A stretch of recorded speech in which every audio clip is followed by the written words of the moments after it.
Hello friends, the topic for discussion today is averages. Averages एक ऐसा topic है जिसका बहुत वाइड एप्लीकेशन है towards number system, towards arithmetic and towards data interpretation. ये topic बहुत सिंपल है लेकिन इसका एप्लीकेशन थोड़ा सा ट्रिकी है. Today we are going to learn about some quick tricks about averages. As we all know, what is average? The formula for average is sum of observation divided by number of observation. A very simple formula. But despite of using this formula, there are few simpler approaches towards this topic. Let us first understand the basic nature of the basic concept of averages. Average का exact meaning होता है बंटवारा, बराबर बंटवारा. इसीलिए when I talk about averages, तो averages में number दो वैल्यूज लेते हैं. एक ओरिजिनल वैल्यू, इंडिविजुअल वैल्यू, और second it takes average equal values. Like say there are 5 brothers. First is earning 6,000 per month, second 8,000, third 10,000, fourth 12,000, fifth brother is earning 14,000 per month. That means that they have individual earnings. These are their individual values. These are their individual values.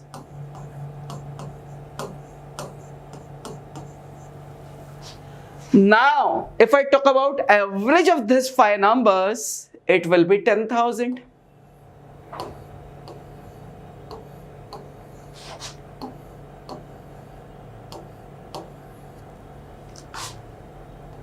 That means these 5 numbers take 2 value.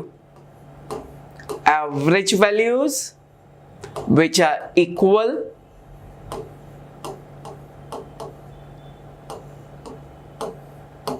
This example can be better understood like that if in a family there are 5 brothers, one earning 6,000, second earning 8,000, third earning 10,000, fourth earning 12,000 and fifth earning 14,000.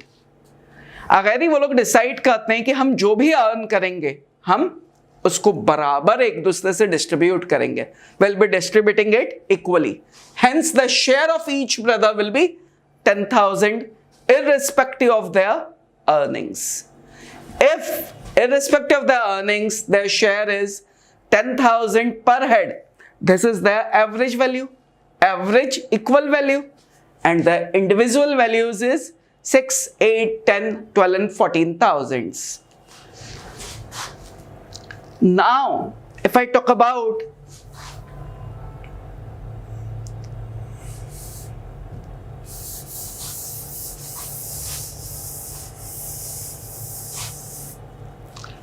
Average में हमेशा ये जो equal value है इसमें कभी भी deviation possible नहीं है. अगर इनमें से किसी भी एक वैल्यू में एक्सेस या डेफिसिट हुआ तो एवरेज रीडिस्ट्रीब्यूट होगा, है ना. Let us have example through some questions. There are few basic patterns in averages. Now if I talk about first basic pattern, the first basic pattern is based on arithmetic progression, AP. Now, if the numbers are such that as if they are in AP, that is they have equal difference, like जो अभी मैंने example discuss किया था 6, 8, 10, 12 and 14. There is a very easy way to find this average. In such case, where the numbers follow an arithmetic progression, the average lies at mid value. N is odd. N is odd. Don't get confused, these numbers are even, but as there are 5 such numbers, how many numbers are there in counting? 5 numbers. Therefore, in this 5 numbers, as n is odd, that means that average will lie at central position. That is the average of these 5 numbers, this is 10. If I say there are 6 numbers, if there are 6 numbers, we will say n is even. These are the 6 numbers, 3, 4, 5 and 6. This is the condition when n is even. N is even. Now, where will the average lie? Average will lie between middle 2 values. Average will lie between middle 2 values. Therefore, the average here will be 11. Average here will be equal to 11. It lies just exactly between middle 2 values.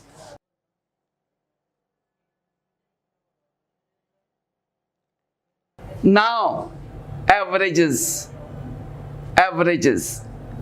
Let us have a look over averages by help of different questions. Find the average of first 20 multiples of 7. Find the average of first 20 multiples of 7. Now, how to find the average of first 20 multiples of 7?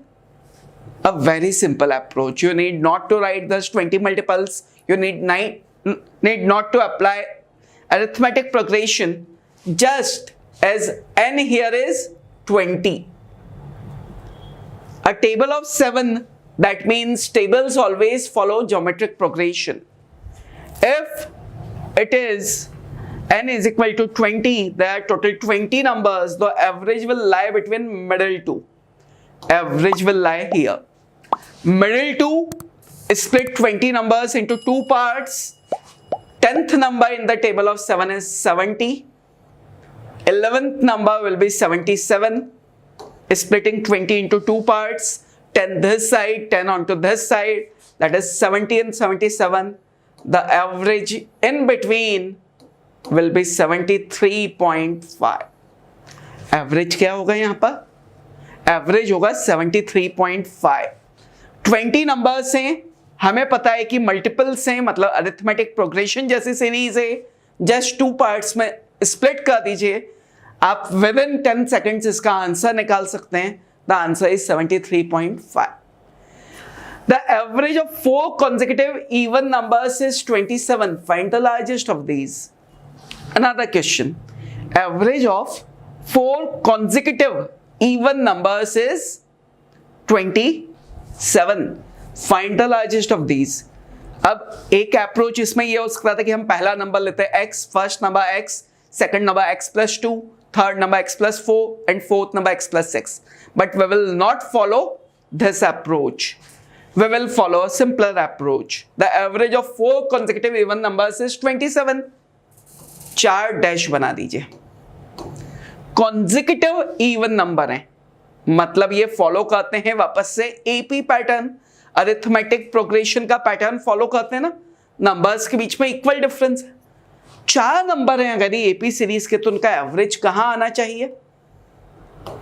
यहां पर middle 2 के बीच में. So this value is 27. ये value है आपकी 27. ये इधर और इधर इन दोनों के बीच में 27 आया है, मतलब ये वाला नंबर 28 है. और मुझे लार्जेस्ट निकालना है, इससे और 2 ज्यादा, 30. आंसर है 30. This is a very simple approach. Just let me repeat. 4 consecutive even numbers के लिए 4 डैश बनाए. एवरेज की पहले मैंने पोजीशन डिफाइन की कि एवरेज मिडिल 2 के बीच में आएगा. पोजीशन डिफाइन करके यहां पर एवरेज की जो वैल्यू है 27 वो लिख दिया, ताकि इसका नेक्स्ट इवन नंबर क्या आएगा? 28. और लार्जेस्ट वाला कॉर्नर मोस्ट होगा, that is 30. Such a simple approach. The average of all odd numbers up to 100. All odd numbers up to 100. भाई 100 तक कितने ऑड नंबर्स होते हैं? 50. 50 ऑड नंबर होते हैं ना, 50 ऑड एंड 50 इवन. देयरफॉर अगर यदि 100 तक 50 ऑड नंबर्स हैं, मतलब n is even. n is even मतलब एवरेज फिर कहां आएगा? मिडिल दो वैल्यूज के बीच में. मिडिल दो वैल्यूज क्या है? एवरेज मिडिल दो के बीच में आएगा. तो 50 के पहले वाला लास्ट ऑड नंबर है 49. 50 के बाद का फर्स्ट ऑड नंबर है 51, मतलब एवरेज क्या आएगा? 50. एवरेज आएगा 50. यू कैन सी एवरेज के क्वेश्चंस आप चुटकियों में सॉल्व कर सकते हैं अगर आप ये simple tips and tricks follow करें. आज के टॉपिक में भी मैं आगे भी अभी कुछ सिंपल टिप्स एंड ट्रिक्स आपसे डिस्कस करूंगा. The average of 7 consecutive numbers is 20. The average of 7 consecutive numbers is 20. The largest of these numbers is 1, 2, 3, 4, 5, 6, 7. 7 consecutive numbers मतलब एक के बाद एक आ रहे हैं, तो इनका एवरेज कहां आएगा? n is odd मतलब मिडिल वैल्यू पे. इसकी वैल्यू क्या है? 20. लार्जेस्ट क्या होगा? 21, 22 and 23 is the largest number. Again, very simple approach. Now, the other question that corresponds to redistribution of average or correction in average. The mean of 50 observation was 36. Mean means average. 50 numbers हैं, उनका average है 36. It was found later that in observation 48 was wrongly taken as 23. The corrected new mean is. एक observation जिसकी value 48 थी उसकी जगह आपने 23 लिख दिया था. तो अब कुछ मत करिए, पूरा मल्टीप्लिकेशन मत करिए, सिर्फ जो करेक्शन है उसको ही रीडिस्ट्रीब्यूट करिए. करेक्शन कितना होगा? करेक्शन होगा 48 माइनस 23. करेक्शन हुआ आपका 25 का. ये 25 का करेक्शन है, इसको 50 में वापस से रीडिस्ट्रीब्यूट कर दीजिए. 0.5 प्लस में, मतलब ये जो करेक्शन आया है 0.5 का, इसको ओरिजिनल एवरेज में ऐड कर दीजिए. 36 प्लस 0.5 बिकम्स 36.5. ये क्वेश्चन आप ओरली भी कर सकते हैं. 25 का करेक्शन है, 50 में डिस्ट्रीब्यूट होगा, मतलब एक्सेस आएगा 0.5 का. 36 प्लस 0.5 बिकम्स 36.5.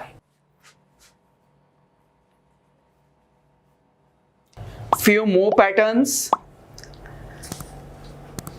एक्चुअली एवरेज के क्वेश्चंस में मैं हमेशा कहता हूं कि एवरेज वैल्यू जो है उसको रुपीज में या फिर चॉकलेट्स में कन्वर्ट कर दीजिए. कैसे? We will see through question number 1. The average age of 36 students in a group is 14 years. एक ग्रुप में 36 स्टूडेंट की एवरेज एज है 14 years. When teacher's age is included to it, जब इसमें हम टीचर की एज इंक्लूड करते हैं तो the average increases by 1. What is teacher's age in year? एक क्लास में 36 स्टूडेंट्स हैं, एवरेज एज 14 ईयर्स है. टीचर के आने पे एवरेज एज 15 ईयर्स हो जाती है, तो टीचर की एज कितनी है? मैंने आपको कहा कि इसको चॉकलेट की तरह समझिए. एक क्लास में 36 स्टूडेंट्स हैं, उनके पास 14 चॉकलेट्स हैं. When teacher comes, she says, I have some extra chocolates. तो टीचर क्या करेगी? उनको एक एक चॉकलेट एक्स्ट्रा दे देगी बच्चों को, है ना? तभी बच्चों के पास 15 हो गया ना एवरेज. तो अब टीचर ने 36 स्टूडेंट्स को एक एक चॉकलेट दी, मतलब टीचर ने डिस्ट्रीब्यूट कितनी चॉकलेट की? 36 चॉकलेट्स डिस्ट्रीब्यूट की. और अब टीचर क्योंकि पार्ट ऑफ ग्रुप है, तो एज आई सेड कि एवरेज में किसी के पास भी कम ज्यादा नहीं होता है, तो टीचर के पास भी अब 15 चॉकलेट्स हैं. तो टीचर ने 36 स्टूडेंट्स को एक एक चॉकलेट दी. That means 36 chocolates for distribution and 15 to keep with teacher. कितनी चॉकलेट्स टोटल हुई टीचर के पास? 51। चॉकलेट को वापस से एज में कन्वर्ट कर दीजिए। टीचर की एज है 51 ईयर्स। टीचर की एज है 51 ईयर्स। हम इन क्वेश्चंस को चॉकलेट्स या फिर मनी के डिस्ट्रीब्यूशन के पर्सपेक्टिव में इसलिए सोचते हैं एवरेज के क्वेश्चंस को, क्योंकि एज का डिस्ट्रीब्यूशन कई बार हमें समझ में नहीं आता है। लेकिन वहीं अगर हम चॉकलेट के डिस्ट्रीब्यूशन या मनी के डिस्ट्रीब्यूशन की टर्म्स में सोचें और फिर उसको ओरिजिनल एज में ट्रांसलेट कर दें, तो believe me you can very easily solve this kind of questions. Question number 2, the average weight of 8 persons increases by 2.5 kg when a new person comes in place of one of them weighing 65 kg. What might be the weight of the new person? पुराना जो question था पिछला वाला, ये addition का question था। इस question में एडिशन प्रॉब्लम था, यहां पर रिप्लेसमेंट है। यहां पर रिप्लेसमेंट है। एक व्यक्ति गया, उसकी जगह दूसरा व्यक्ति आया, उस वजह से ग्रुप का एवरेज 2.5 बढ़ गया 8 लोगों का। 8 लोगों का एवरेज अगर ये 2.5 से इंक्रीज हुआ है, दैट मीन्स टोटल कितना इंक्रीज हुआ है? 2.5 into 8 that is equal to 20 kg increase हुआ है। 20 kg कैसे इंक्रीज हुआ है? 65 के व्यक्ति का रिप्लेसमेंट हुआ है। दैट मीन्स वेरी क्लियर कि नए व्यक्ति का वेट कितना है? 65 plus 20 kg that is 85 kg। Late me repeat, this is a replacement question. एक व्यक्ति गया, उसकी जगह दूसरा व्यक्ति आया, टोटल वेट बढ़ा 2.5 into 8 that is 20 kg। 65 kg वाला गया है, 20 kg बढ़ा है, मतलब नए व्यक्ति का वेट है 85 kg। Question, next question, the average of 5 consecutive numbers is n. The average of 5 consecutive numbers is n. If the next 2 numbers are also included, average पे impact क्या आएगा? अगर ये 5 consecutive numbers हैं जिनका एवरेज है n, कुछ नहीं करना है, मैंने आपको बताया 5 consecutive numbers हैं, फिर AP जैसी सीरीज है, एवरेज मिड वैल्यू को करस्पॉन्ड करेगा, यहां पर रहेगा। नेक्स्ट 2 नंबर आपने इंक्लूड कर लिए हैं, तो एवरेज अब 4th नंबर पे शिफ्ट हो जाएगा। Therefore average increases by 1। Consecutive number हैं तो उनमें गैप 1-1 का ही रहता है, इसलिए नेक्स्ट नंबर 1 ज्यादा होगा।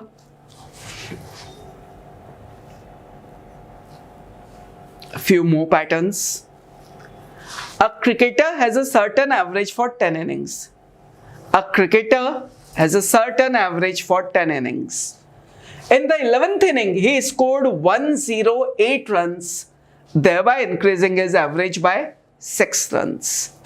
His new average is, एक क्रिकेटर का 10 इनिंग्स का कोई एक पर्टिकुलर स्कोर है, 11th इनिंग में he scored 108 runs. 11th inning में उसको 108 रन बनाता है और एवरेज 6 से बढ़ जाता है। इसका मतलब है कि उसने 6 रन्स पिछली 10 इनिंग्स का स्कोर एवरेज एनहांस करने में कंट्रीब्यूट किया। तो 108 में से 6 रन्स पर इनिंग्स, 60 रन्स उसके पिछला एवरेज बढ़ाने में चले गए। अब उसके पास कितना बचा? 48 रन्स बचे, which is equal to new average. Let me repeat, 108 runs वो 11th इनिंग में बढ़ाता है और बाकी की 10 इनिंग्स का एवरेज भी 6 रन से बढ़ जाता है। एवरेज 6 रन से बढ़ जाता है, मतलब वो 10 इनिंग्स को 6 रन देता है, दैट इज टोटल 60 रन तो सिर्फ डिस्ट्रीब्यूशन में दे देता है, पुराना एवरेज बढ़ाने में। और अब उसके पास कितना बचता है? 48 रन बचते हैं 108 में से, जो इक्वल टू न्यू एवरेज है। One more question, the average age of 35 students in a class is 16 years. Class में 35 स्टूडेंट्स हैं, उनकी एवरेज एज है 16 ईयर्स। इनमें से 21 स्टूडेंट्स की एवरेज एज है 14 ईयर्स और 14 स्टूडेंट्स जो बचे हैं उनका एवरेज आपको निकालना है। अब इन क्वेश्चंस के लिए हमारा अप्रोच क्या होना चाहिए? एक अप्रोच है 35 into 16 is equal to 21 into 14 plus 14 into x, लेकिन इसमें थोड़े से बड़े कैलकुलेशंस हैं। What I would rather suggest कि हम इसको एक शॉर्टकट अप्रोच से करें। First let us set some ground rules. जो एवरेज वैल्यू है वो आपने देखा होगा मैंने हर जगह ब्रैकेट में लिखी है। ऑलवेज एंश्योर कि एवरेज आपका ब्रैकेट में लिखा हो और नंबर बाहर लिखा हो, है ना। अब हम क्या कर रहे हैं, 35 का एवरेज है 16, 21 का एवरेज है 14। इसको हम एक छोटी सी कहानी से समझते हैं, आपको बेटर समझ में आएगा। एक फैमिली में मान लीजिए कि 35 मेंबर्स हैं और उस दिन का खाना बनाने के लिए हर एक को 16 रुपीज पर हेड अर्न करके लाना है। मेंबर्स दो पार्ट में निकलते हैं। पहले पार्ट में 21 मेंबर्स अर्न करने के लिए जाते हैं, लेकिन वो पर हेड 14 रुपीज ही अर्न कर पाते हैं। वो पर हेड 14 रुपीज ही अर्न कर पाते हैं। अब कितना डेफिसिट हुआ पर हेड? 2 रुपीज का डेफिसिट हुआ ना। 16 अर्न करके लाना था, हर व्यक्ति 14 रुपीज ही अर्न करके लाया, तो डेफिसिट हुआ -2। कितने लोगों में? 21 में। मतलब टोटल डेफिसिट हुआ 42 रुपीज का। बचे हुए 14 मेंबर्स क्या करेंगे? अपने हिस्से के 16 रुपीज अर्न करेंगे, प्लस ये 42 रुपीज का लॉस भी इनको ही कवर करना है, तो इनको +42 करना पड़ेगा। अगर यहां से -42 है तो +42 कितने लोगों में डिस्ट्रीब्यूट होगा? 14 में। मतलब हर एक का कितना होगा? +3 हर एक को अर्न करना पड़ेगा, 3 रुपये ज्यादा लाना पड़ेंगे। 16 + 3 इज इक्वल टू 19। तो x की वैल्यू कितनी आएगी? 19। मतलब हर एक को 19 रुपीज अर्न करना है। ये मैंने आपको एक एग्जाम्पल के थ्रू समझाया है। यही चीज हमें इस क्वेश्चन के पर्सपेक्टिव में अप्लाई करते हैं। 35 स्टूडेंट्स, एवरेज 16 इयर्स की एज है, इनमें से 21 की एज 14 इयर्स है। मतलब 21 मेंबर्स का एवरेज से 2 कम है, that is -42. -42 on this side will become +42 divided by 14 students, that is +3 in the age, +3 compared to average. That's it, 16 + 3 becomes 19. This is a very quick trick to solve this kind of questions. This is called as tree diagram approach.